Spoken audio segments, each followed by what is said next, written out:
ইংরেজি খবর ঢাকা কেন্দ্র থেকে রিলে করে শোনানো হলো। বাংলাদেশ বেতার, সিলেট। এক্ষুনি শুনবেন স্থানীয় সংবাদ। আসসালামু আলাইকুম। বাংলাদেশ বেতার, সিলেট। সংবাদ পড়ছি মাহবুবুর রহমান হাদি। হযরত শাহজালাল রহমতুল্লাহ আলাইহির ওরস মোবারক গতকাল থেকে শুরু হয়েছে। প্রতি বছর হিজরি জিলকদ মাসের 19 ও 20 তারিখ 2 দিনব্যাপী ওরস অনুষ্ঠিত হয়। এ উপলক্ষে পালিত হয় নানা কর্মসূচি। কর্মসূচির মধ্যে ছিল জিকির আজকার, খতমে কুরআন, আখিরি মোনাজাত ও শিরনি বিতরণ। দেশের বিভিন্ন প্রান্ত থেকে ভক্ত আশেকানরা দলে দলে জড়ো হয়েছেন দরগা প্রাঙ্গণে। শান্তিপূর্ণভাবে ওরস মোবারক সম্পন্ন করতে প্রশাসন এবং মাজার কর্তৃপক্ষ প্রয়োজনীয় পদক্ষেপ গ্রহণ করেছেন। গতকাল দিবাগত রাতে অনুষ্ঠিত হয় আখিরি মোনাজাত। আজ সকালবেলা শিরনি বিতরণ করা হয়। বাদ জোহর মিলাদ মাহফিল, বাদ আসর শরবত বিতরণ ও রাতে ওরসের সমাপ্তি ঘোষণা করা হবে। সিলেট জেলা উন্নয়ন সমন্বয় সভা অনুষ্ঠিত হয়েছে গতকাল জেলা কালেক্টরেটে। এতে সভাপতিত্ব করেন জেলা প্রশাসক মোহাম্মদ শের মাহবুব মুরাদ। সভায় জেলা প্রশাসক মোহাম্মদ শের মাহবুব মুরাদ সরকারি বিভিন্ন দপ্তরের কাজের সমন্বয়ের মাধ্যমে সরকারের উন্নয়নের ধারা অব্যাহত রাখার উপর গুরুত্ব আরোপ করেন।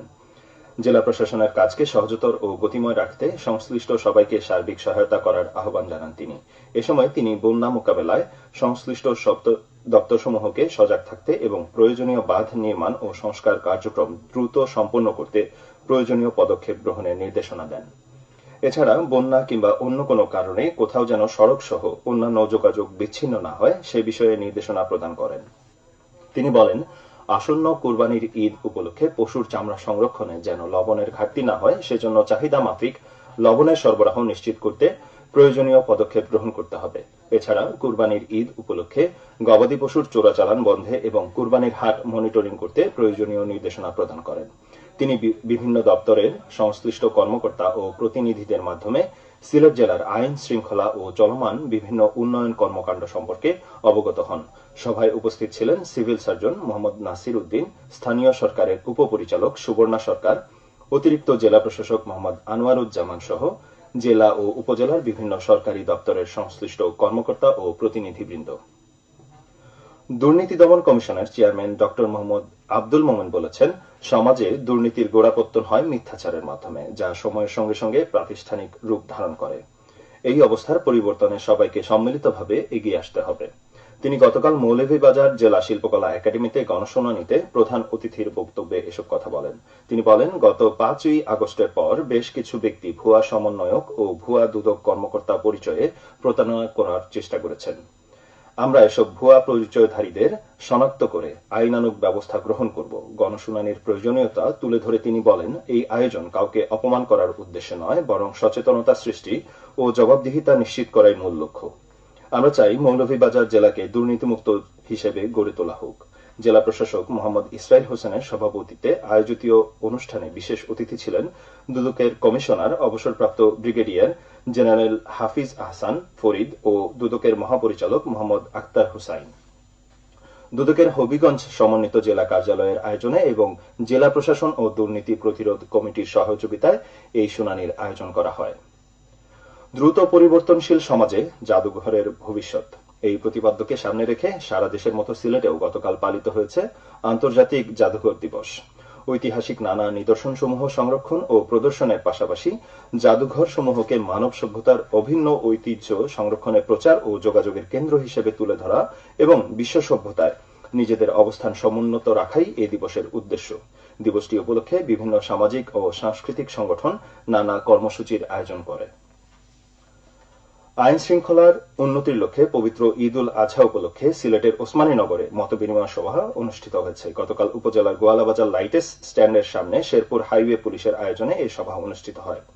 সভায় প্রধান অতিথির বক্তব্য রাখেন সিলেট হাইওয়ে রিজিয়নের পুলিশ সুপার রেজাউল করিম। সভায় বক্তারা প্রশাসনের কর্মকর্তাদের উদ্দেশ্যে স্থানীয় বাজারগুলোতে যানজট, ফুটপাত দখল, সিএনজি অটোরিকশার অবৈধ স্ট্যান্ড, 3 হুইলার, মহাসড়কে গরুর হাট সহ বিভিন্ন সমস্যার কথা তুলে ধরেন। প্রশাসন এসব সমস্যা সমাধানের আশ্বাস দেন এবং সবার সহযোগিতা কামনা করেন। সিলেটে পৃথক অভিযানে কোটি টাকার ভারতীয় চোরাই পণ্য জব্দ করেছে বর্ডার গার্ড বাংলাদেশ। এ সময় এক চোরা কারবারিকে আটক করা হয়। গতকাল জকিগঞ্জ বিজিবির 19 ব্যাটালিয়নের লোহারমহল বিওপি অভিযান পরিচালনা করে। অভিযানকালে বিপুল পরিমাণ মাদকদ্রব্য, একটি অটোরিকশা, একটি মোবাইল ফোন সিম জব্দ করা হয়। এদিকে গত 2 দিনে পৃথক অভিযানে বিজিবির টহল দল জৈন্তাপুর এবং কানাইঘাট সীমান্তে শূন্য লাইনের নিকটবর্তী এলাকায় অভিযান পরিচালনা করে ভারতীয় কসমেটিক্স, সিগারেট, বিড়ি, মহিষ ও চিনি জব্দ করে। সুনামগঞ্জে আকস্মিক বন্যা মোকাবেলায় সতর্কতা জারি করেছে জেলা প্রশাসন। সুনামগঞ্জ জেলা ভারতের সীমান্তবর্তী হওয়ায় আকস্মিক বন্যা হওয়ার আশঙ্কা রয়েছে। বন্যা মোকাবিলায় আগাম সতর্ক থাকা ও যথাযথ প্রস্তুতি নিয়ে রাখার জন্য সংশ্লিষ্ট সকল কর্মকর্তা কর্মচারীকে নির্দেশনা প্রদান করা হয়েছে।